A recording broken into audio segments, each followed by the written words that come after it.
Secretary Granholm, earlier when Representative Burchett asked you about some UAP stuff, you said that the DoD essentially had denied any existence of that, and you referred to them as drones, correct? It's my understanding that the Department of Defense has looked at this and issued a report about it. I have a lot of questions, so just quick and concise if possible. There have been persistent claims and reports, including those from credible whistleblowers to this committee, suggesting that the U.S. government, potentially including the Department of Energy, has been involved in reverse engineering technologies recovered from UAP. For example, the Pentagon's proposed Kona Blue program aimed at reverse engineering such technologies, although it was ultimately not established. Can you clarify whether the Department of Energy has been involved in any such efforts, or, either historically or currently, to analyze reverse engineering materials from related to UAPs? I have no knowledge of that.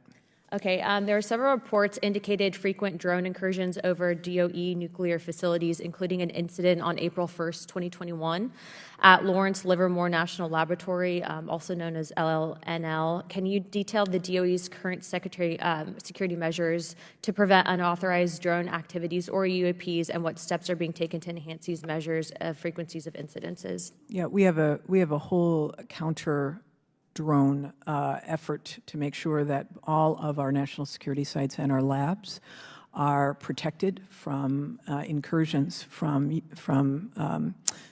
drones, I'll just say, that are not authorized. So there's a whole series of protocols, probably not ripe for discussion in this public setting. Correct. So I reviewed some unclassified materials from around the 40s and 50s, and so they weren't just being reported as drones back then, and I encourage you to look over those materials because I think that you guys should be upgrading that program to cover down on UAPs.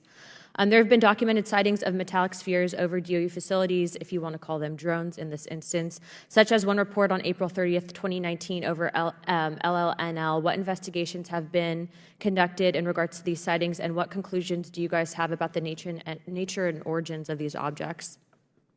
I'm happy to follow up with you on that. Okay, we'll be submitting also too for public record some questions after this, if you could please answer those. Considering the DOE's involvement in nuclear and sensitive research facilities, how does the DOE coordinate with agencies like the Department of Defense and AARO to investigate UAP sightings? We obviously are teamed with the Department of Defense because of our national security and nuclear mission. Are you able to cite any specific investigations or shared data analysis efforts? I don't have information on that.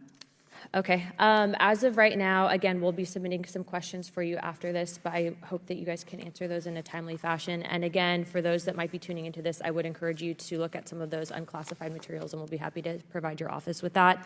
I'll just follow up by one other question, I guess, to close it out. Does the DOE currently work with JSOC in order to handle security measures? We work with all of the security entities around the federal government. We're part of an overall all-of-government effort on both cyber as well as national security. Do you guys work with JSOC? Yes or no?